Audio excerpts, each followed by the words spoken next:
con la sesión de hoy. Nos hemos quedado en la oponibilidad, ¿no? Nos hemos quedado en la oponibilidad del contrato. A ver.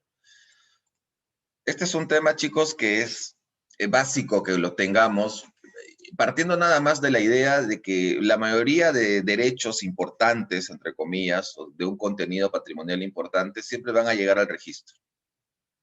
Y el registro lo que te da es la oponibilidad del derecho frente a terceros, ¿no? El de registro lo que te da es esa publicidad. Porque si no, nadie sabría que has firmado un contrato de compra-venta. Así de simple. Porque el contrato de compra-venta lo firmas en 4 paredes. Nadie más sabe que ese contrato existe. Solamente tú y la contraparte del acto. Pero el sistema peruano, que es un sistema registral declarativo, lo que dice es, oye, yo no puedo entrar a un escenario en el que voy a constituir derechos y no solamente los voy a declarar, es decir, voy a dar cuenta de algo que ya ocurrió en el pasado. Por eso es declarativo. Y la mayoría de los contratos tienen la característica de ser contratos de forma libre, libertad de forma, que eso ya lo hemos estudiado. Y cuando yo hablo de libertad de forma, 143, ¿alguien puede leer el 143 del Código Civil, por favor?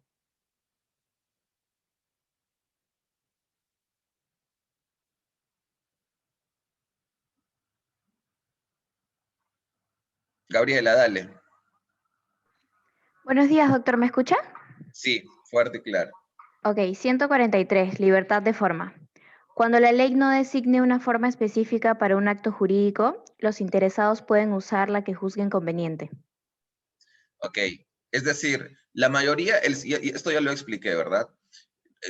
Todo el fenómeno de la contratación, chicos, es un fenómeno económico, es un fenómeno de producción de riqueza, de creación de riqueza, de intercambio de bienes. ¿De acuerdo? O sea, uno contrata siempre para estar en una situación mejor en la que se encontraba antes de la contratación. Tengo sed, me compro una gaseosa. Los 2 soles valen menos que la gaseosa para ti en ese momento. Y al tomarte la gaseosa te vas a sentir en una situación mejor a la que estabas antes de la celebración del contrato. Me compro mi departamento. Antes pagaba alquiler, ahora ya no pago alquiler, sino pago la hipoteca. Me siento en una situación mejor a la que me encontraba antes, pagando la renta. O me compro un vehículo, por ejemplo. Yo me acuerdo mucho esto, yo me resistía a comprarme un carro, porque para mí estar en el tráfico era una pérdida de horas al día, porque tenía que estar más o menos 2 horas manejando. Y en 2 horas, cuando yo tomaba mi taxi, podía estar leyendo, revisando cosas. Entonces, para mí no era tiempo perdido, sino era tiempo que invertía en vez de estar manejando. Pero luego tenía que moverme a varios lugares, tenía que ir a enseñar no solamente a una universidad o no solamente tenía que ir a mi trabajo, sino tenía que ir a otros lugares más. Entonces ahí lo primero que uno va a hacer es análisis de costos, ¿no? Y yo les recomiendo mucho que ustedes acostumbren a hacer análisis de costos siempre que vayan a hacer algo, ¿no? Y me di cuenta de que gastaba muchísimo más que pagando una cuota de una compra-venta de un vehículo. O incluso si pagaba el vehículo al cash, me ahorraba mucha más plata al año que tomando taxis. Gastaba 400 soles al mes a la semana en taxis. O sea, me movía mucho. Entonces era una pérdida de plata, ¿no? Entonces compro un vehículo recién. A los 30 años recién me compré mi carro.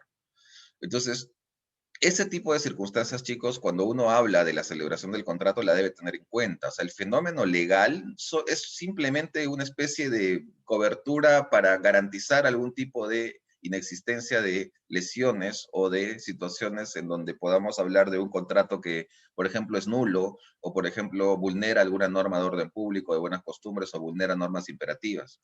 Pero el sentido de la contratación es económico. Y como es económico, entre los tantos temas que existen, cuando uno habla de contratos, va a tener el tema de la, digamos, vinculación que existe entre las partes. Pregunto aquí, ¿cuál es uno de las excepciones a ese principio general de que el contrato vincula a las partes que lo han celebrado? Que ya lo hemos estudiado en la clase pasada. ¿Se acuerdan cuál es?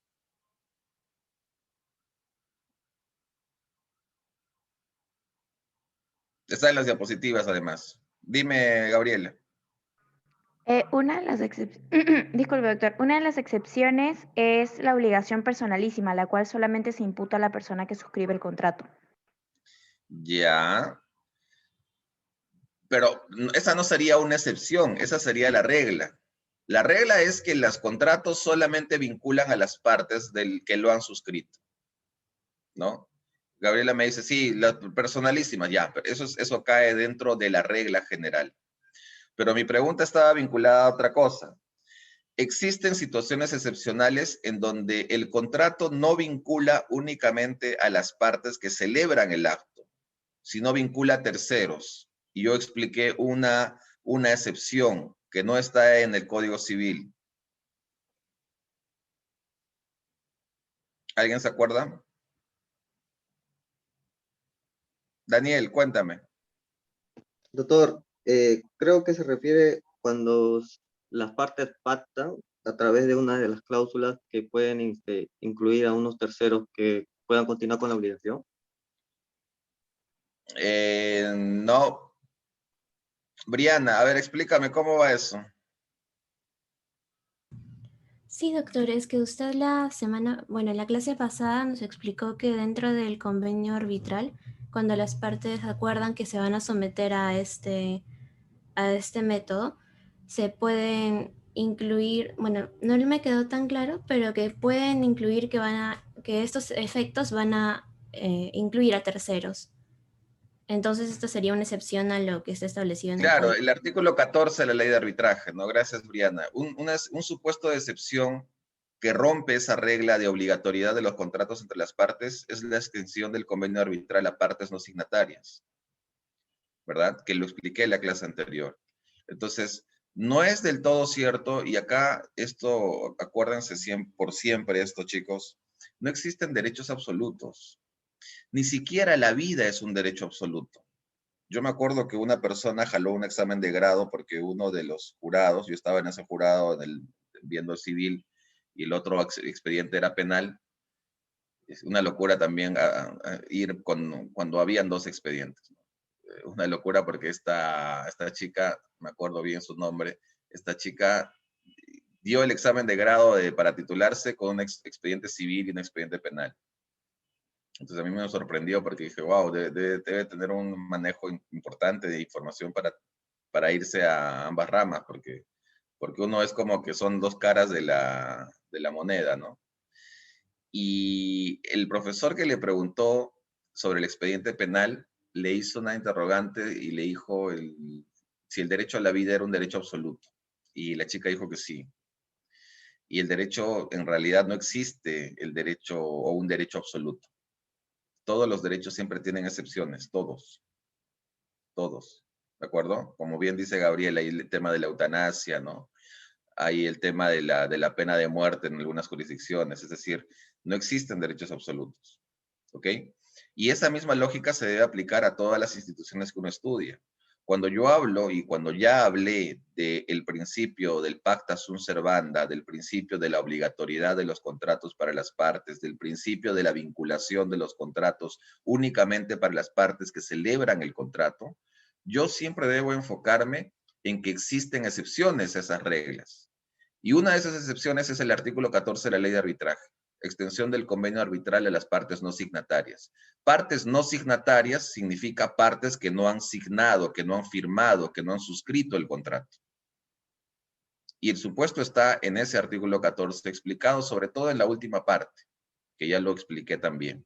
¿De acuerdo? El otro concepto relacionado a esa vinculatoriedad del contrato, a esa obligatoriedad del contrato, a ese pacta sunt servanda, a ese principio del que el contrato es ley entre las partes, el otro concepto relacionado a eso es la oponibilidad del contrato. Porque el contrato me lleva a una vinculación con mi contraparte. Yo con ustedes firmamos un contrato. ¿De acuerdo? Pero la pregunta que surge es si es que existe una oponibilidad de ese derecho hacia terceros. Es decir, si yo puedo agarrar el derecho que yo tengo, que ha emanado del contrato, y se los puedo presentar a terceros para que esos terceros no intenten realizar algún tipo de acción sobre el derecho que yo tengo. Por ejemplo, mi casa, mi departamento. Tengo mi departamento, nadie puede entrar en mi propiedad. Terceros no pueden entrar en mi propiedad. ¿Eso qué significa? Que el derecho de propiedad que yo tengo puede ser oponible a cualquier tercero. Nadie puede entrar en mí o no puede ejercer el derecho de propiedad que yo tengo, porque mi derecho es único, mi derecho es oponible. ¿De acuerdo? Ese es el sentido de la oponibilidad del contrato o de los efectos del contrato. El registro, por eso yo mencionaba, el registro ayuda muchísimo en esa tarea. Porque la presunción del registro público es que todos conocemos el contenido del registro, sin admitir prueba en contrario. Es una presunción que no admite esa prueba en contrario. Otra presunción que no admite prueba en contrario, no puedes alegar el desconocimiento de la ley. Se supone que al día de hoy, todos los peruanos conocemos la existencia de las más de 32,000 leyes que existen, sin contar decretos supremos, sin contar otros conjuntos, otros cuerpos normativos. ¿Por qué? Porque hay esa presunción que no admite prueba en contrario. Entonces, cuando yo hablo de la oponibilidad, debo entender que se refiere a esa situación jurídica en la que el derecho que yo tengo y que emana de la suscripción de un contrato, que emana del contrato, yo lo puedo oponer, lo puedo hacer valer frente a distintas personas. Por ejemplo, aquí tienen en la diapositiva algunos casos. Mi derecho de propiedad, digamos, ustedes me han vendido el departamento. Las partes puedo hacer valer hacia terceros el derecho de propiedad. O, por ejemplo, las partes hacia terceros cuando hablo de un arrendatario o de los arbitrios. Yo tengo un derecho y tengo que ir frente al municipio a pagar los arbitrios que correspondan. Yo tengo mi derecho de propiedad y tengo el arrendatario a quien le voy a hacer o le voy a oponer el derecho de propiedad, pero no voy a poder oponerle el derecho de uso, porque le estoy dando en uso el bien. ¿De acuerdo? Otro supuesto, entre terceros, dice la diapositiva, de terceros hacia las partes. Hay un contrato que se llama contrato a favor de tercero, que de hecho, en vuestros casos, se cumple. Ustedes son sujetos que son parte de un contrato a favor de terceros, porque la mayoría de vuestros padres les paga la universidad. Entonces, la relación contractual que se origina es entre vuestros padres y la universidad, pero el beneficiario de ese contrato es un tercero, es decir, son ustedes. Entonces, es un típico contrato en donde el derecho que se genera por el pago de la pensión se opone hacia terceros que son ustedes, porque ustedes no han firmado el contrato, porque ustedes no pagan la pensión. ¿De acuerdo? Otro supuesto en donde hay oponibilidad de contrato, solamente entre terceros. Será el supuesto, por ejemplo, existe un proceso judicial y cada parte lleva un perito al proceso judicial y cada parte tiene que pagarle a su perito el trabajo pericial que ha realizado. ¿De acuerdo? Existen entonces contratos de locaciones de servicios en ambas partes. ¿Qué es lo que va a ocurrir con el trabajo de cada perito, con ese resultado de esa pericia? Va a poder ser oponible uno frente al otro.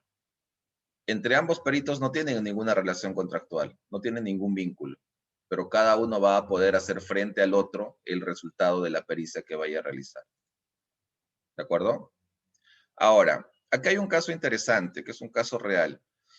Fíjense ustedes, hay un contrato de suministro, ¿de acuerdo? Hay un contrato, este es un caso real además. Voy a poner un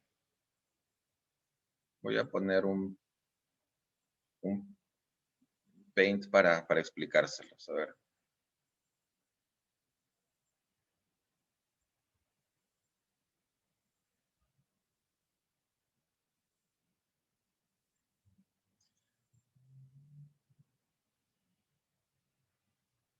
Pueden ver la pantalla, ¿cierto? Sí, doctor. Ya. A ver.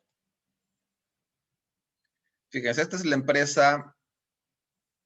Son 3 empresas, ¿de acuerdo?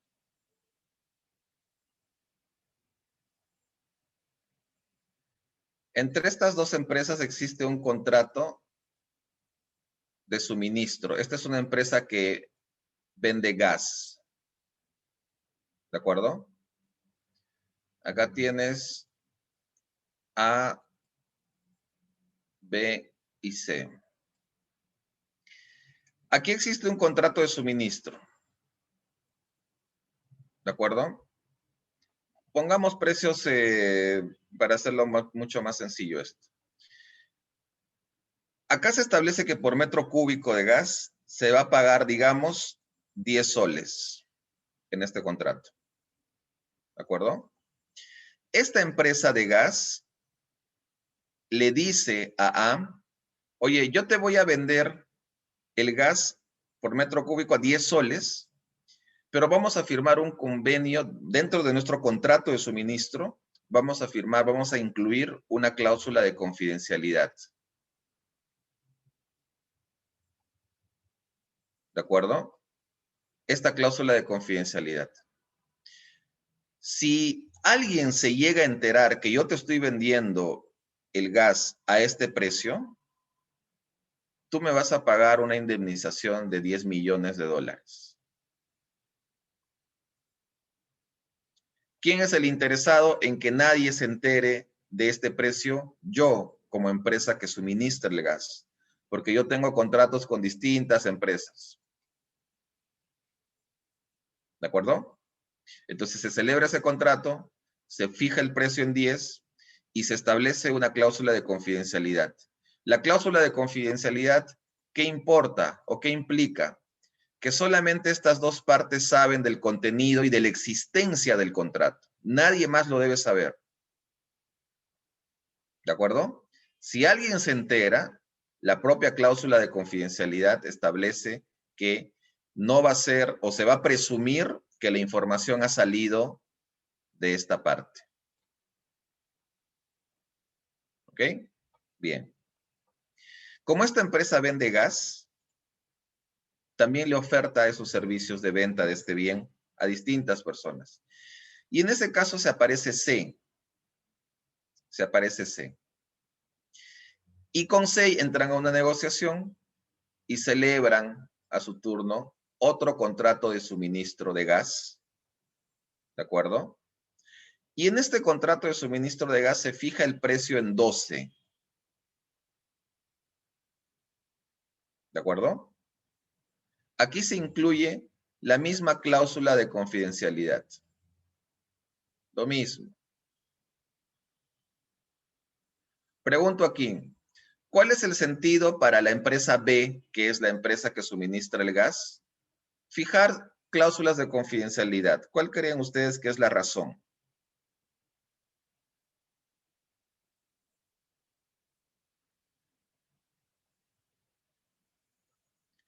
Jefferson. Sí, doctor, buenos días. Bueno, el interés de esta empresa sería de que, bueno, vender el gas a diferentes precios o al acuerdo que hayan quedado con la otra empresa, ¿no? Para que puedan vender un poco más o venga un poco menos. Ya depende de la empresa, ¿no? Ya, Mariana, cuéntame.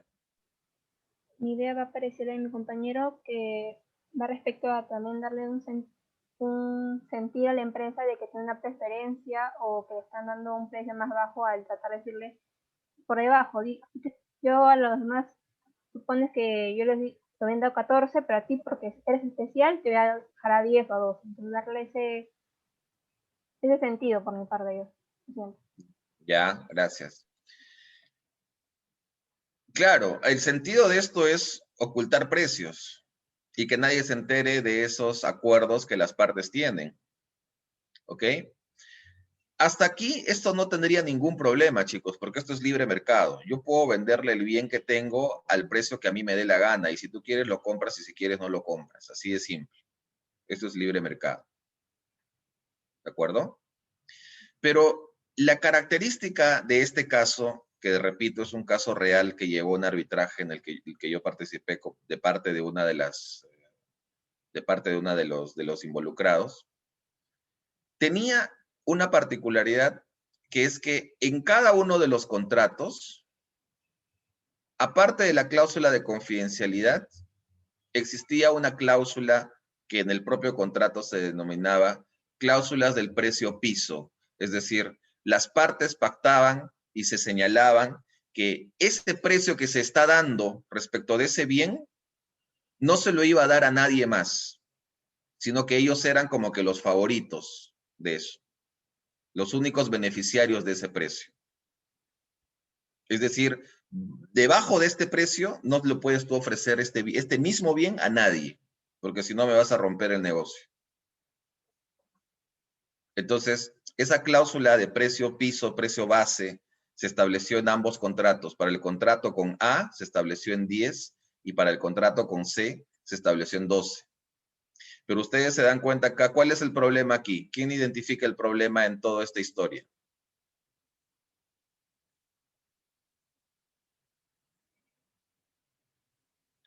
Porque la empresa B que está vendiendo el gas, ¿le está haciendo linda o no? Porque está, digamos, engañando. ¿A quién está engañando en esta historia? La empresa B.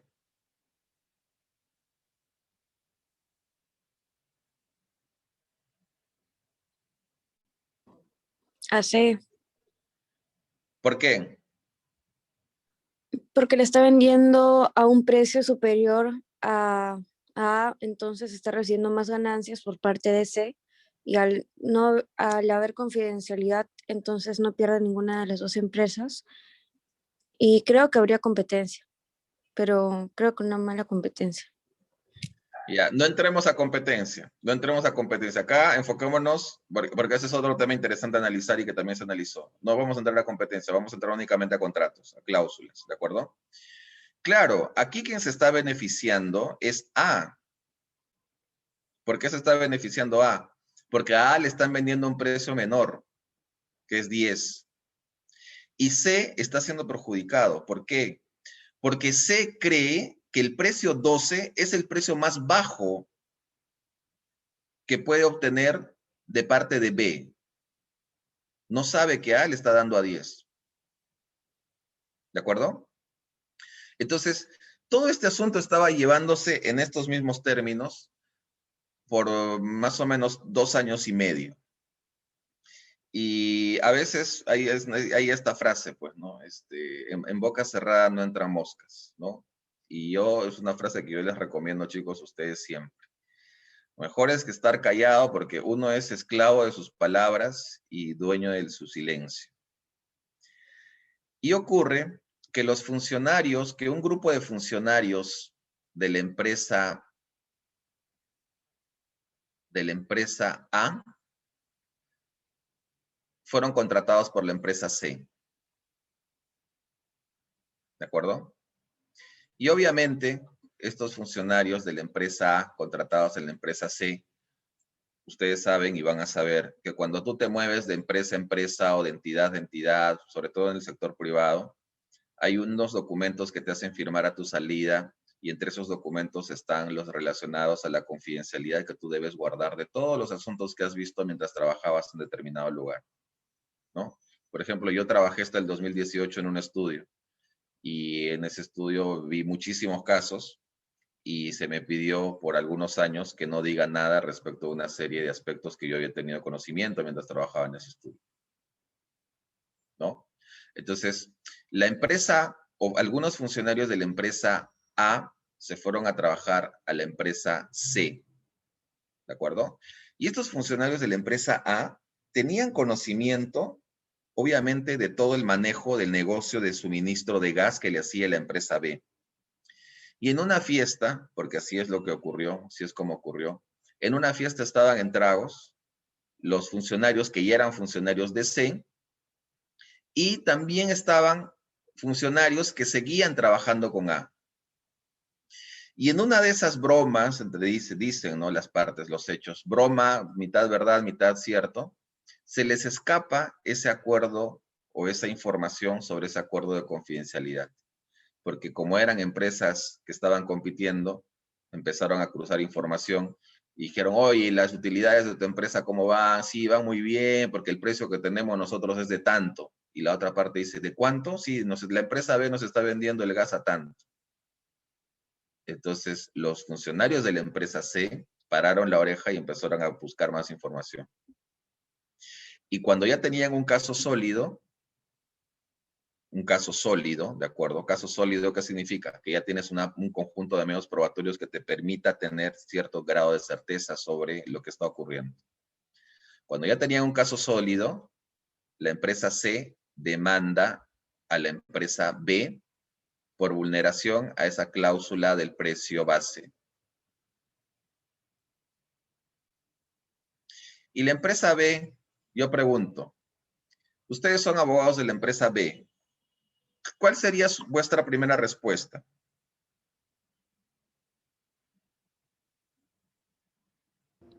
Doctor, Dime.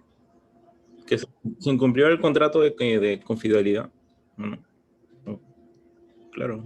Tú siendo abogado de la empresa B, ¿qué dirías? Mira, mi pretensión es la siguiente. Solicito que la empresa B me pague los daños y perjuicios porque se está vulnerando el precio base que teníamos acordado. Porque a mí me está dando el precio a 12 cuando a terceros se estaba entregando, cuando a A se estaba entregando el precio a 10. Tú me dirías qué defensa plantearías. ¿Puedes repetirla, por favor?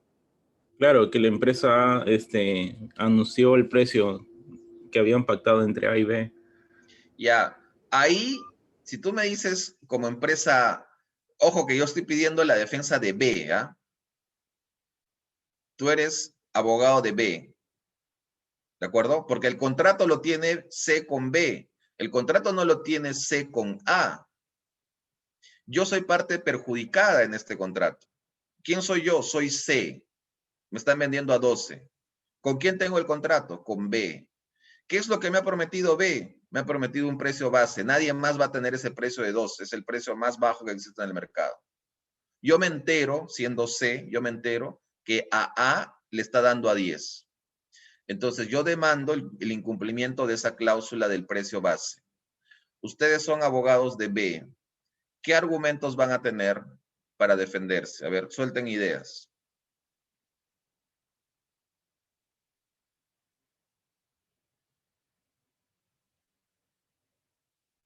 ¿Qué ideas tienen? ¿Qué pueden decir? Pues podría decir que el contrato entre A y B fue anterior al acuerdo que tenía con C. Podría valer, ¿no?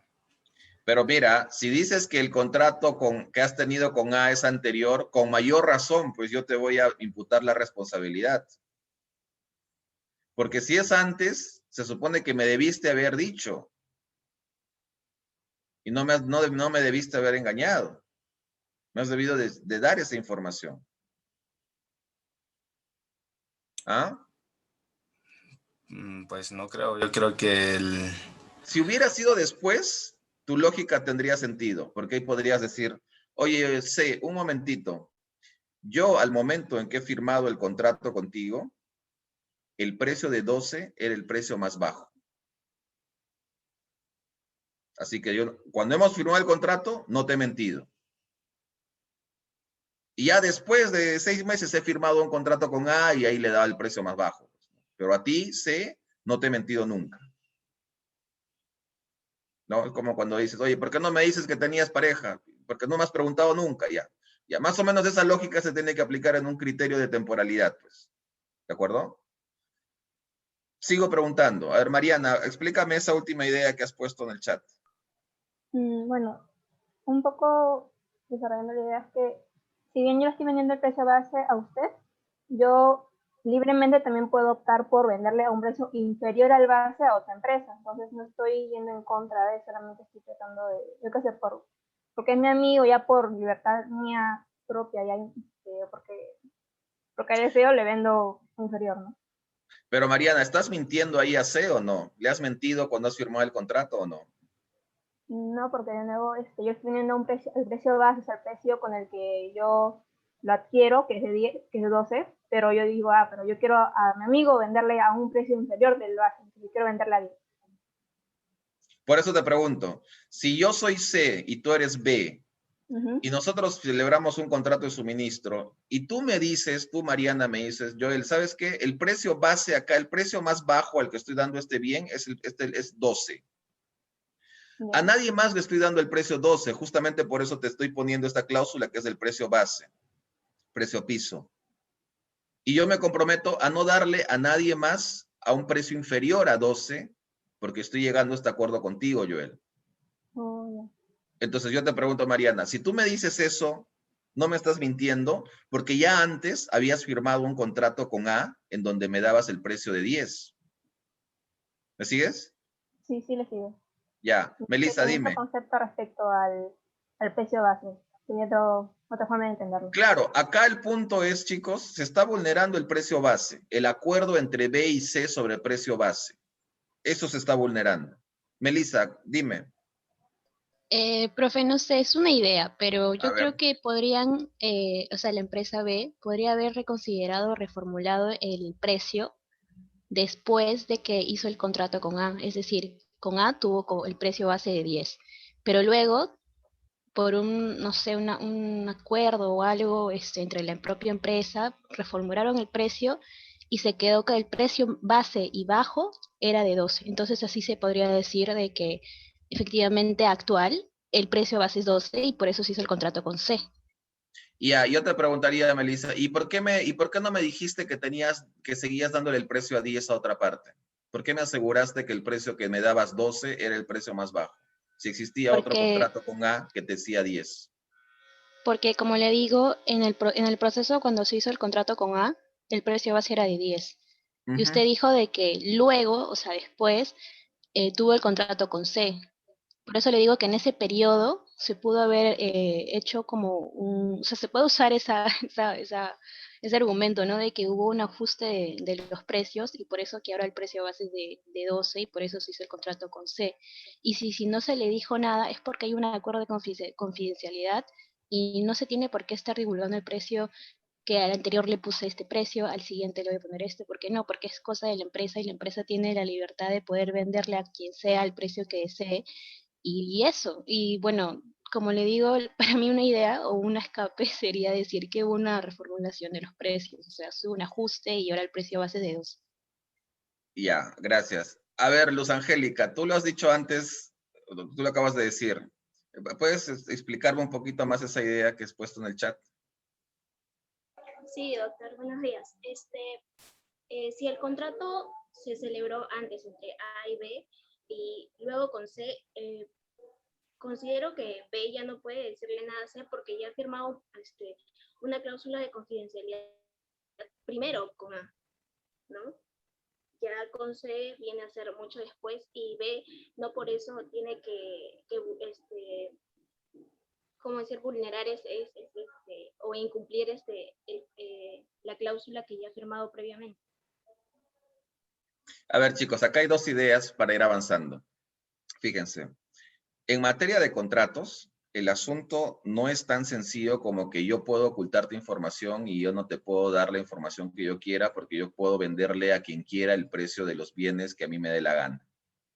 Ya, en contratos eso no ocurre. Y no ocurre sobre todo cuando existen cláusulas que te obligan a hacer algo. Recuerden ustedes que las obligaciones tienen distintos tipos de prestaciones, dar, hacer y no hacer. En este caso estamos hablando de una prestación de dar, que es el suministro de gas, pero también estamos hablando de una prestación de no hacer. No hacer referido a qué? No hacer, no entregar un precio menor al precio que yo te estoy dando a ti a alguien más. Porque el chiste de este tipo de negocios es ese. Si tú me vas a dar el precio a 10, toda mi estructura de negocios se va a basar teniendo en cuenta que yo estoy recibiendo el suministro a 10 y todas mis utilidades se van a proyectar en razón a lo que yo voy a pagar sobre ese bien. Y si estamos hablando de un mercado que tampoco es un mercado como una venta de Coca-Colas, sino es un mercado en donde solamente hay pocos actores, la diferencia entre un precio y otro precio que le des a A o a C, por mínima que sea, va a marcar una diferencia en lo que tú como empresa vas a ofrecer al público. Y acá estamos ante un supuesto en el que C tiene 2 puntos más en el precio que A. Y es obvio que eso significa y eso se va a ver reflejado en una serie de cambios en las políticas del negocio de cada una de las empresas. Poner una cláusula de precio base tiene un sentido. ¿Cuál es el sentido? Garantizar competencia, garantizar un escenario en el que nadie más se va a encontrar en una situación de ventaja, porque para eso yo entro al mercado. ¿Para qué? Para posicionarme, para ganar utilidades, para hacer negocio. Pero si tú que me estás diciendo a mí que me estás vendiendo el gas a 12, me prometes que no se lo vas a vender a un precio inferior a nadie más, estás asumiendo una obligación contra o frente a mí, y esa obligación se tiene que cumplir. No, pero profesor, el contrato con A se firmó antes. Con mayor razón, en buena fe, B me ha debido de decir eso a C, a mí, que yo soy C.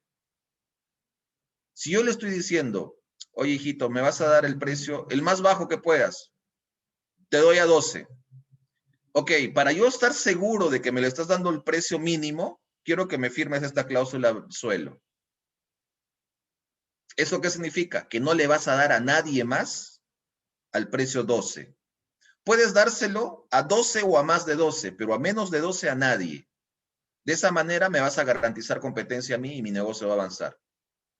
Y B me dice, está bien, te firmo e incluye esa cláusula precio suelo en el contrato. Precio base. Al momento de la firma del contrato entre B y C, B ya está incumpliendo automáticamente, porque tiene una relación contractual con A. Y a A no le vende a 12, le vende a 10. Es decir, rompe esa cláusula de precio base al preciso momento en el que firma el contrato. Ahora la pregunta es, ¿hay mala fe de B? Evidentemente hay mala fe, pero hay un detalle, y lo rico de este caso está en esto. B tiene una cláusula de confidencialidad con A. ¿Eso qué significa? Que B no puede entregar información al proceso que demuestre el precio al que le está vendiendo el gas a A. Porque si agarra ese contrato y lo muestra en el proceso arbitral, A lo va a demandar a B. A va a demandar a B. ¿Por qué? Porque está rompiendo la confidencialidad. Porque ese acuerdo no lo debe conocer nadie. Entonces, aquí la primera línea de defensa de B ni siquiera fue contestar y decir sí o no, lo que sea. Su primera línea de defensa fue, discúlpenme, señores miembros del Tribunal Arbitral, yo no puedo ofrecer este acuerdo a este proceso porque tengo una cláusula de confidencialidad en donde se pacta una penalidad de 10 millones de dólares. Si ustedes quieren que yo haga eso, solicito Tribunal Arbitral que sea C quien pague esa penalidad de 10 millones de dólares a A. Si yo como empresa B logro un acuerdo y una aceptación de que C va a pagar esos 10 millones de penalidad, entonces voy a dejar el acuerdo sobre la mesa, porque si no me voy a ver perjudicado yo. Entonces su defensa fue cubrirse en la cláusula de confidencialidad que tenía con A. Entonces la pregunta es, ¿cómo puede probar C que efectivamente le estaba vendiendo el bien a A al precio de 10 y por ende estaba vulnerando esta cláusula del precio base en el contrato que tenía C con B? ¿Alguna idea? A ver, voy a dar 5 puntos a alguien que se le ocurra alguna idea para que la suelte. A ver, Michelle me dice, y si calificamos en base a que en las políticas de la empresa hay diversos precios en base a consumo de cada empresa realiza, como A tiene un porcentaje mayor en consumo, tiene ese costo base, y C como lleva menos, tiene otro precio base. Michelle, ambos tenían el mismo consumo. Ambos tenían el mismo consumo. Así que esa idea que es buena no se aplica en este caso. A ver, chicos, ¿quién me da una idea, siendo abogados de C, siendo mis abogados, para que se pueda refutar ese argumento de B que dice que no puede ofrecer el contrato porque existe una cláusula de confidencialidad?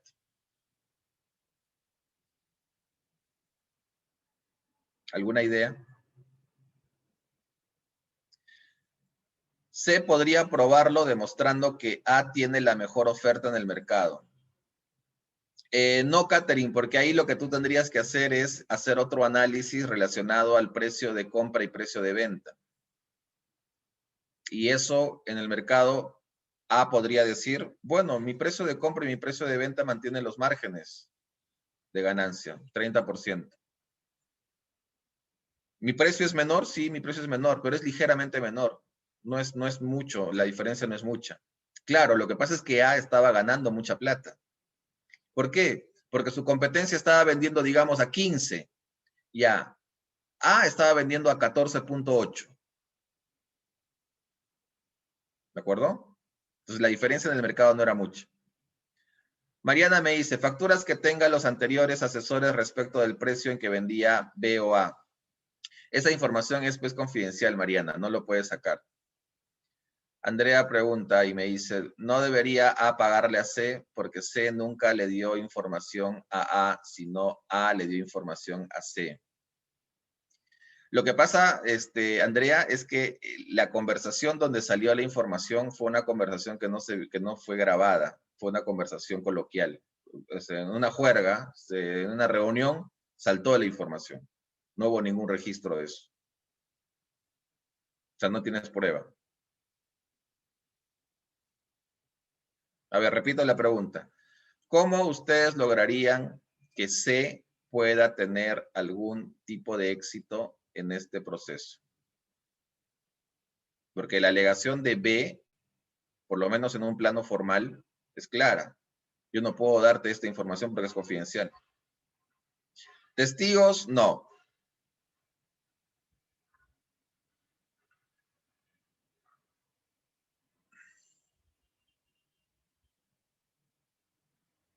¿Alguien? A ver, chicos, en en arbitraje, en los procesos arbitrales, se litiga mejor, se litiga más, ¿de acuerdo? Y no tiene tanto ritualismo, tanta formalidad como un proceso judicial. En este caso, ¿qué es lo que ocurrió? En este caso, nosotros pedimos lo siguiente. Primero pedimos que exhiban el flujo de caja de la empresa B, enfocándola con A. El flujo de caja es los ingresos y los egresos que tiene una empresa de cara a determinado sujeto. ¿De acuerdo? Entonces ahí estábamos en un documento distinto. Un documento era el contrato y otro documento son tus documentos contables. El contrato lo tienes con A. Nosotros pedimos tus documentos contables. Ahí nada tiene que ver A. Esa fue la primera información que pedimos. Exhibición de todos tus documentos contables desde el año tal hasta la fecha. ¿Ya? Y lo segundo que pedimos, porque fuimos más allá, dijimos, oye, es cierto que existe, y el desarrollo fue el siguiente, es cierto que existe una cláusula de confidencialidad que B tiene con A, pero también es cierto que potencialmente existe un incumplimiento que únicamente puede ser probado teniendo a la vista ese documento que es el contrato de suministro que ha suscrito A con B.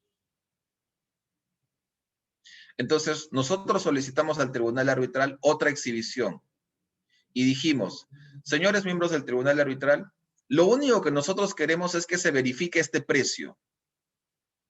Y como es cierto que existe una confidencialidad de ese documento hacia terceros, la confidencialidad, por regla general, no incluye a los jueces ni a los árbitros, porque los árbitros y los jueces, en uso de sus facultades, pueden solicitar la entrega de documentos.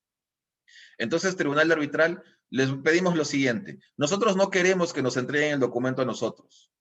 Lo único que nosotros queremos es que tu tribunal verifiques estos precios, estos índices. Y si tu tribunal descubres de que a la empresa A se le estaba entregando el suministro a un precio menor que a nosotros, es claro el incumplimiento y la ruptura de la obligación que existe de B frente a nosotros respecto al precio base. Pero nosotros no queremos que nos muestren el documento. Porque si nos muestran el documento, significa que nosotros vamos a tener una obligación resarcitoria frente a la penalidad que B ha asumido con A. Entonces, tribunal, solamente ustedes véanlos. Solamente ustedes revisen el documento. Y ustedes cotejen si es que existe esta diferencia de precios. Entonces, el tribunal con toda esa idea, y además hay otro argumento que se desarrolló también, y justamente por eso es que les pongo este caso. El otro argumento estaba vinculado al desarrollo del concepto de vinculación del contrato y de oponibilidad del contrato. Por eso es que yo les cuento este caso. Porque aquí, chicos, es evidente lo siguiente. Fíjense, la vinculación del contrato solamente se va a dar entre A y B o entre B y C. Esa es la vinculación del contrato. ¿De acuerdo? Ese es el pacta sunt servanda, esa es la obligatoriedad de los términos contractuales entre las partes que suscriben el contrato. Pero la oponibilidad del contrato se puede dar claramente y se aprecia en la defensa de B, porque B lo que dice es, oye, yo tengo una obligación con A y la obligación que tengo de este contrato me impide que C pueda acceder al contrato. Yo voy a oponer la cláusula de confidencialidad que tengo con mi contrato con A y se la voy a oponer a C, porque yo no te puedo mostrar esta información. Oye, pero con C tienes vinculación contractual, no tienes nada con C. No tienes obligatoriedad, lo que tienes es oponibilidad. ¿De acuerdo? Este caso sirve para que ustedes entiendan esa diferencia, chicos. Una cosa es la vinculación de los contratos y otra cosa es la oponibilidad de los contratos. La vinculación va entre las partes que suscriben el contrato. La oponibilidad usualmente va frente a terceros. ¿De acuerdo? Bueno, el desenlace del caso fue que efectivamente se comprobó el precio distinto, diferenciado que se daba a la empresa A, y por ende se verificó el incumplimiento de una de las cláusulas que B tenía con C, ¿no? Y ahí, una vez que tuvimos esa información, se realizó o se presentó una nueva pretensión, creo que fue por $15 millones, por los daños y perjuicios que generaron esa falta digamos, de cumplimiento del precio base con nosotros en detrimento de la contraparte, ¿no? Ahora, ahí, y esto lo sé después, digamos, eso lo me enteré después, luego A demandó a B por la ruptura de la confidencialidad, porque le dijo, oye, tú has roto confidencialidad porque has agarrado este contrato y lo has entregado a terceros, que es el tribunal arbitral de ese caso. Y la empresa B se defendió y dijo, oye, lo que ocurre es que yo no puedo negarme a la orden que realiza una autoridad. Así como un juez del Poder Judicial me ordena que yo entregue documentos, si un juez en pleno uso de las facultades de la jurisdicción que tiene me ordena entregar o demostrar algún tipo de documentos, y yo tengo los documentos, me veo en la obligación de hacerlo porque si no voy a poder caer en una especie de responsabilidad, incluso por desacato a la autoridad, que ya es un aspecto del derecho penal. Entonces, cuando A demanda a B, por daños y perjuicios, por el incumplimiento de esa cláusula de confidencialidad, hay un supuesto que te exime de responsabilidad, que es el ejercicio regular de un derecho. Cuando tú causas un daño a alguien, pero en el ejercicio regular de un derecho o de una orden judicial, no eres responsable frente a esa persona. Eso lo van a estudiar ustedes si aprueban contratos en responsabilidad civil. Entonces B se defendió y dijo, yo no te voy a pagar ni un sol. ¿Por qué? Porque yo he actuado bajo las órdenes de alguien más que tiene jurisdicción para darme esta orden, ¿no? Entonces, al final, el cálculo que nosotros hicimos por los daños estaba enfocado fundamentalmente con dos medios de prueba. Primero, los documentos contables de la empresa, y es gracioso porque nos enviaron como 20 cajas de documentos, de recibos. Ahí tuvimos que revisar esas 20 cajas llenitas de documentos para encontrar la línea del dinero, del flujo de caja que tenía la empresa B con la empresa A. Lo encontramos. Y eso no era ruptura de confidencialidad, porque los documentos contables no tenían y no estaban, digamos, englobados en este contrato que tenía A con B. Y luego la respuesta del tribunal cuando nos dijo en una resolución, en una página, efectivamente, el precio de venta que se le tiene a la empresa X es de 10 y a ustedes les da un precio de 12. Entonces, con esa referencia nada más, ya se contrató unos peritos y los peritos hicieron todo un trabajo de un documento en donde analizaron el lucro cesante. Porque si nosotros teníamos la venta en 12, es obvio que nuestro flujo de caja y nuestras ganancias iban a ser menores a las que tenía la competencia. Y esa diferencia se le imputamos directamente a la empresa B. ¿De acuerdo? ¿Alguna pregunta, chicos, sobre este caso?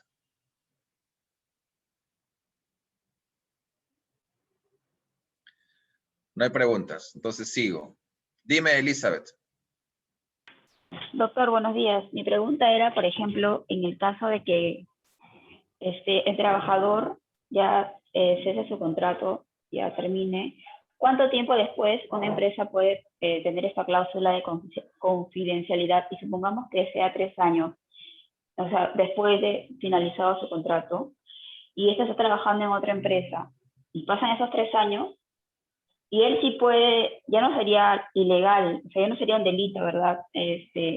Decir toda la información de la empresa donde estuvo trabajando antes. Ya no se le puede imputar nada en ese caso.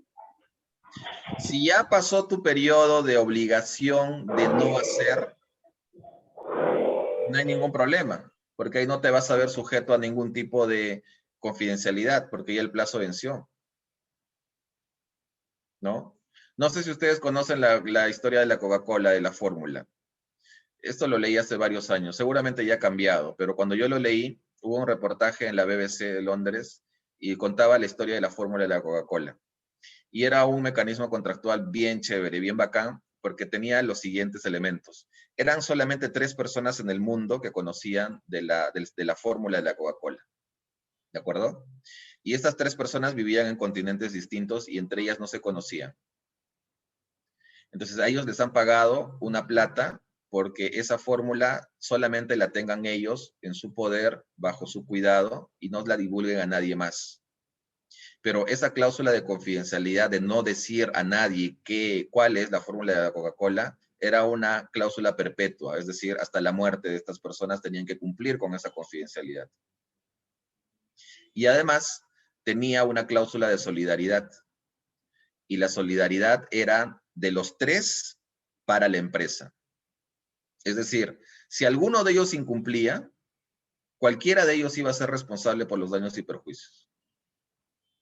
Entonces, de esa manera, las 3 personas tenían súper claro que no podían decirle a nadie y que además estaban jugando en un escenario en el que constantemente tenían ese temor de que alguno de los otros iba a poder hablar, soltar la boca y soltar la fórmula, ¿no? Y es interesante además por lo siguiente, hay una teoría que se llama la teoría de los juegos, que en Estados Unidos se utiliza, se estudia para analizar la toma de decisiones de los humanos. Y la teoría de los juegos tiene una regla de oro, o varias reglas de oro, pero a mí la que más me gusta es la siguiente. Si tú le cuentas tu secreto a una persona, ten la absoluta seguridad de que si ese secreto lo conoce alguien más, tú ya sabes a quién vas a acusar, porque tú solamente se lo contaste a una sola persona. Pero si tú le cuentas tu secreto a más de una persona, olvídate porque ese secreto lo va a conocer todo el mundo. ¿Por qué? Porque tú le vas a decir, Juanita, te conté a ti, y Luchita, te conté a ti también. Ahora toda la facultad sabe mi secreto. Y Juanita va a decir, yo no lo dije. Y Luchita te va a decir, obviamente, yo tampoco lo dije. Entonces, ¿a quién vas a culpar? ¿No? Entonces, si es que alguien quiere tener un mejor amigo o una mejor amiga y quiere contarle sus secretos, debe contárselo por regla de oro solamente a una persona. Yo sé que todos tenemos un confidente a que les contamos varias cosas, ya. Pero no tengan más de un confidente. Porque con seguridad, estoy 100% seguro, ese tu secreto que le has contado a más de un confidente, lo conoce alguien más. La clásica, ¿no? Oye, Mariana, te cuento algo que me ha contado Melissa, pero no le digas a Melissa, ¿me lo prometes? Ya, yo te lo prometo.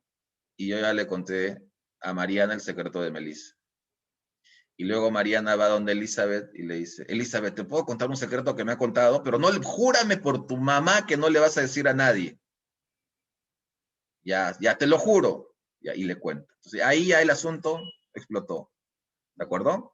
Entonces, chicos, esas ideas hay que tenerlas claras. Ese caso de la Coca-Cola, búsquenlo, googleenlo, debe seguir todavía en la web.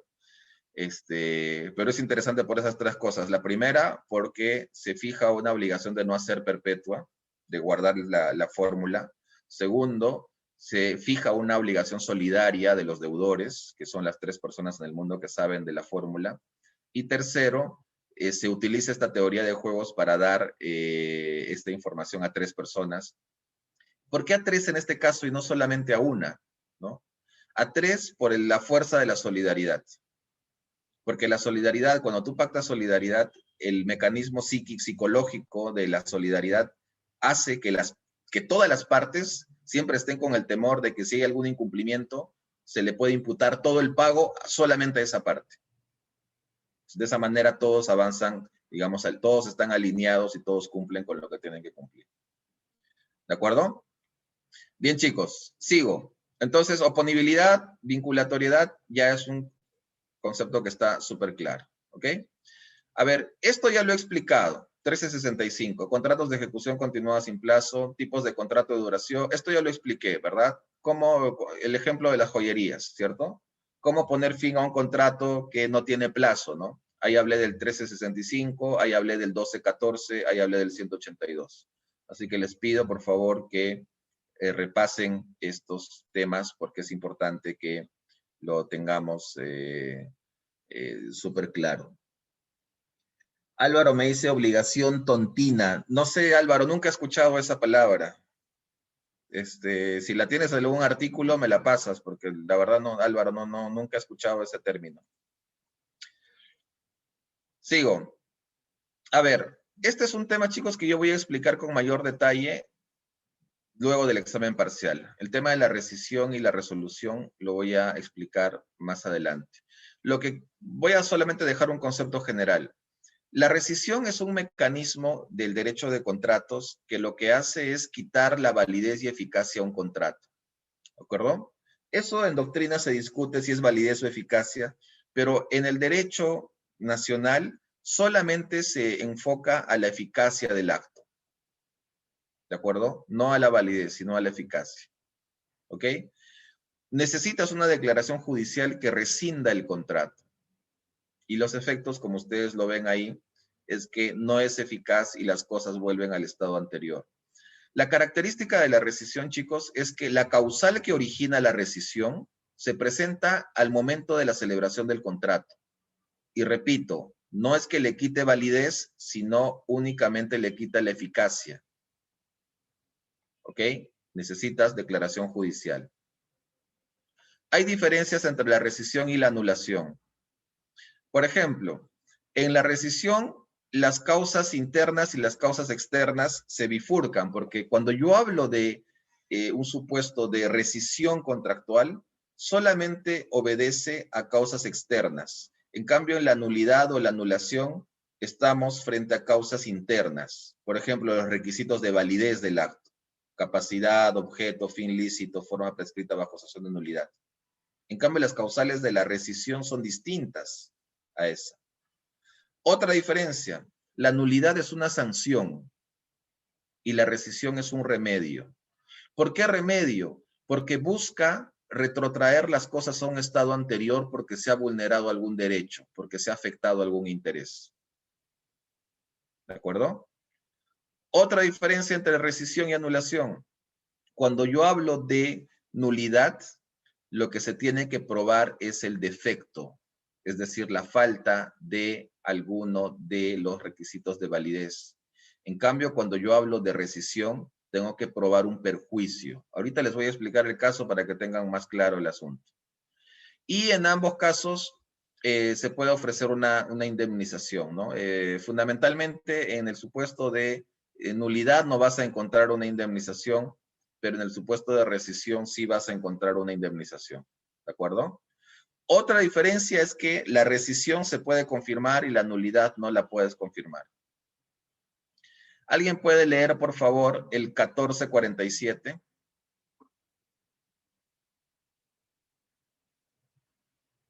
(1447) del Código Civil, por favor.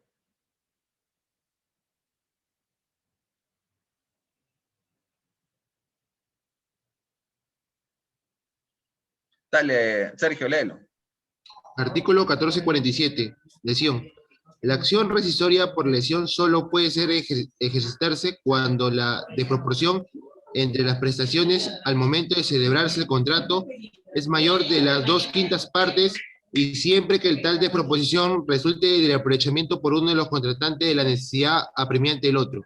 Procede también en los contratos aleatorios cuando se produzca la desproporción por causas extrañas al riesgo propio de ellos. A ver, ¿qué cosa es la lesión? La lesión es un supuesto, chicos, en donde uno de los contratantes se aprovecha del otro contratante. Y la desproporción de ese aprovechamiento es superior a los 2/5. Típico supuesto que estamos viviendo ahora, el oxígeno. Hay un aprovechamiento brutal en muchos lugares en la venta de oxígeno. Otro, camas UCI en clínicas. Creo que están cobrando 40,000 soles por día en una cama UCI. O sea, que es un abuso, es una cosa de locos. Entonces, en el derecho de contratos hay una figura que se llama la lesión. ¿La lesión qué significa? La lesión significa que estoy frente a un contrato en donde una de las partes se ha aprovechado del estado de necesidad de la otra parte para celebrar ese contrato. Y ese aprovechamiento tiene dos finalidades, tiene dos escenarios. Que ya nadie reclame la celebración de ese contrato, porque ya se ejecutó, ya se pagó, ya se entregó la casa, etc. La otra vez veía un anuncio que de una persona en Huacho, creo, estaba publicando en Facebook, cambio terreno por oxígeno. O sea, imagínense al grado de desesperación que las personas sí están llegando y el grado de abuso de otras personas que sin ninguna duda se van a aprovechar de eso, ¿no? Cambio mi terreno por oxígeno porque un familiar está muy mal. Esos son típicos casos de lesión. Entonces, existe, decía, un supuesto en el que ya no vas a cuestionar la lesión, el contrato, sino ya eso va a seguir adelante y ya no hay nada que hacer. Pero existe otro supuesto en el que tú puedes reclamar. Y vas a reclamar a través de la figura de la lesión. ¿Qué es lo que vas a reclamar? Vas a reclamar que ese contrato se rescinda. Rescisión, ¿por qué, profesor? Porque el 1447 me lleva a ese escenario. Rescisión de los contratos que son o se han celebrado con lesión. Fíjense acá que se presentan las características que he mencionado.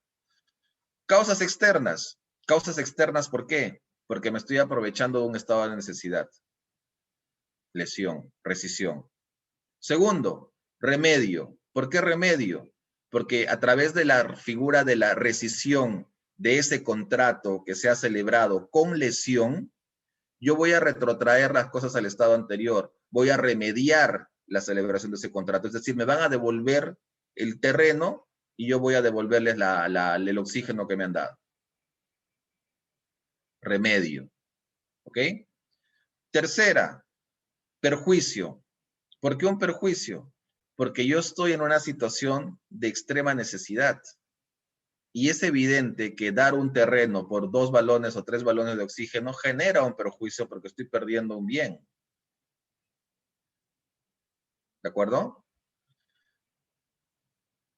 ¿Puede haber una indemnización?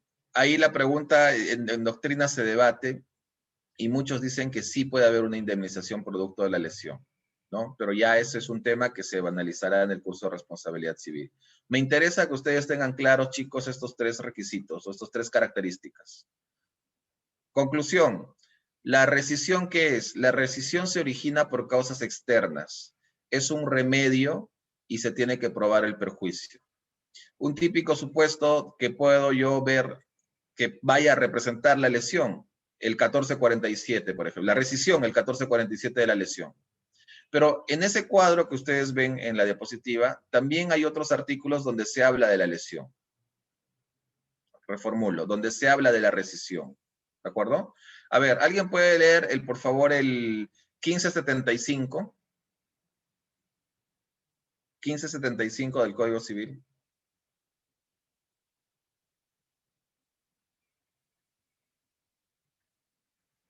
Dale, Mariana, léelo. 1575. Rescisión de la compra-venta sobre medida. El exceso o falta en extensión o cabida del bien vendido es mayor que 1/10 de la indicada en el contrato. El comprador puede optar por su rescisión. Fíjense, si el exceso en la venta de un terreno, de un predio, es mayor a 1/10, puede haber rescisión. ¿Esto para qué se utiliza? Por ejemplo, se utiliza antes, ahora no tanto porque ahora hay mecanismos tecnológicos. Antes se utilizaba para las ventas de terrenos, de predios en el campo. ¿Cómo ibas a medir 10 hectáreas? ¿No? ¿Cómo ibas a medir 10 hectáreas? Te vendo 10 hectáreas, ya, era muy complicado. Entonces, existe esta figura de la rescisión en los contratos que están sujetos a medida, que el objeto del contrato está sujeto a medida. Y la norma te dice, oye, si la desproporción es mayor a 1/10, entonces puedes rescindir el contrato. Nuevamente, características de la rescisión. La causal que origina esa rescisión está presente al momento de la celebración del contrato. Lo mismo que en la lesión, ¿no? La causal siempre está en ese momento de la celebración del contrato. Entonces, es una causa externa, es un remedio, y además se tiene que probar ese perjuicio, en el último caso consistente en esa diferencia de 1/10 de la extensión del bien. ¿De acuerdo? Esa es la figura, chicos, de la rescisión de los contratos. ¿Ok? Aquí están los supuestos, ¿no? La lesión, rescisión por compromiso de bien ajeno también, compraventa medida cabida y el 1582. ¿De acuerdo? Otra figura, y con esto termino la sesión de hoy. Resolución. A ver, acá se confunde muchas veces, chicos, la figura de la rescisión con la resolución. Cuando yo hablo de rescisión, debo entender, como ya lo dije, 3 características. Primera característica, anoten esto, por favor, ¿eh? Primera característica de la rescisión. La causal que origina la rescisión se encuentra al momento de la celebración del contrato. Segunda característica de la rescisión, la declara un juez. La declara un juez. Tercera característica de la rescisión, los efectos de la sentencia hacen que todo se retrotraiga al momento en el que aparece la causal. ¿Cuándo es eso? Al momento de la celebración del contrato. Punto. Resolución del contrato. La causal de la resolución se presenta después de celebrado el contrato, en un momento posterior. La rescisión, el momento de la celebración del contrato. ¿Ok? Segunda característica de la resolución. Se declara judicialmente, pero también puede ser extrajudicial. Tercera característica de la resolución. Tenemos efectos de la sentencia que la declara, que es retroactivo, mejor dicho, no es retroactivo salvo pacto en contrario. ¿De acuerdo? No es retroactivo salvo pacto en contrario. ¿No es retroactivo hasta dónde, profesor? No es retroactivo hasta la celebración del contrato. ¿De acuerdo? Pero tiene efectos desde que ésta se declara, desde que ésta se produce, judicial o extrajudicialmente. Una cuarta diferencia que podría ser entre rescisión y resolución es que cuando yo hablo de rescisión, solamente los artículos que he mencionado, estos son los únicos artículos donde hay rescisión, chicos, no hay más. Estos son todos. ¿De acuerdo? 1447, 1539, 1574, 1575 y 1582. Esos son todos los artículos de rescisión. En cambio, cuando yo hablo de resolución, en contratos parte general hay 3 tipos de resolución que vamos a estudiar, pero en general, en realidad, hay más tipos de resolución. Los que vamos a estudiar en detalle son 3 tipos, pero hay más tipos de resolución. Y no solo eso, sino en cada tipo de contrato regulado en el Código Civil existen causales de resolución específicas. Por ejemplo, para la compra-venta, las causales de rescisión son puntuales y son distintas a las causales de rescisión que el arrendamiento, o que el contrato de prestación de servicios, o que el contrato de obra, por ejemplo. Entonces, ahí el mecanismo de análisis es distinto. ¿De acuerdo? Resolución la vamos a estudiar con mucho mayor detalle cuando analicemos, cuando demos el parcial en la segunda parte de este curso. ¿De acuerdo? Esto no lo voy a explicar ahora, solamente quiero que quede clara las diferencias entre rescisión y resolución. ¿De acuerdo?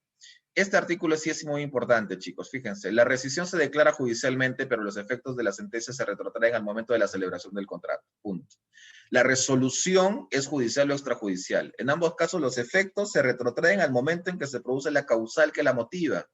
Pregunta, ¿en qué momento se produce la causal de la resolución? Profesor, se produce en cualquier momento después de la celebración del contrato. ¿Ok? Tercera característica de la resolución. Las partes deben restituirse las prestaciones en el estado en que se encontraran al momento indicado en el párrafo anterior. Y si ello no fuera posible, deben reembolsarse en dinero el valor que tenían en dicho momento. ¿De acuerdo?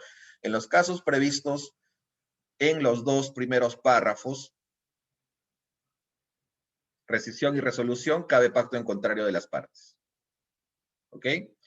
No se perjudican los derechos adquiridos de buena fe. Este artículo, chicos, sí revísenlo, por favor, para el examen parcial, pero yo lo voy a explicar con muchos más detalles y casos después del parcial, porque después del parcial el primer tema que se aborda es el de la resolución. ¿Ok? ¿Alguna pregunta hasta aquí? ¿Alguna pregunta, alguna duda? Mariana, dime. Entendí esa última parte que estaba explicando respecto a rescisión y resolución. La última diapo. El 1372. Sí. Chicos, el 1372 lo único que les da son los efectos de cada tipo de las figuras. O sea, están súper claros ahí. La principal diferencia, recuerden, 1372. No, o sea, en un solo artículo están los efectos. En un solo artículo están los efectos, en ese artículo 1372. ¿De acuerdo? Ahí lo que deben tener claro ustedes en todos los casos, 1372, lo repito, es que la rescisión y la resolución son figuras distintas que tienen origen distinto, que se puede declarar no solamente por el juez, sino en el caso de la resolución contractual también por una persona que sea la que ha firmado el contrato. Por eso es resolución extrajudicial. ¿De acuerdo? ¿Qué preguntas? ¿Qué otras preguntas tienen? Santiago, dime. Doctor, disculpe, cuando usted dice que es retroactivo o sea, se regresa todo hasta el momento de antes de celebrar el contrato. Hasta el momento de la aparición de la causal, Santiago. Recuerda que en el caso de la rescisión, la causal de la rescisión aparece al momento de la firma del contrato. Todo se retrotrae hasta ese momento. En cambio, en la resolución contractual, la causal aparece en un momento posterior a la firma del contrato. Entonces, la retroactividad operará efectivamente hasta el momento en que eso ocurre. Claro, entonces sí o sí se va a tener que celebrar el contrato. Sí, claro. Si no, no hablarías de rescisión o resolución contractual. La figura es esa. Rescisión contractual, resolución contractual. Claro. Siempre necesitas contrato. Ok. Bien, chicos. ¿No hay más preguntas? ¿Hay alguna duda, alguna pregunta? Ninguna. Bueno, entonces la sesión de hoy ha terminado. Recuerden que mañana, por favor, es el examen. Así que entiendo que ya están súper preparados para el día de mañana. Y nada, ya nos vemos mañana a las 8 de la mañana. Que tengan un buen día y cuídense mucho.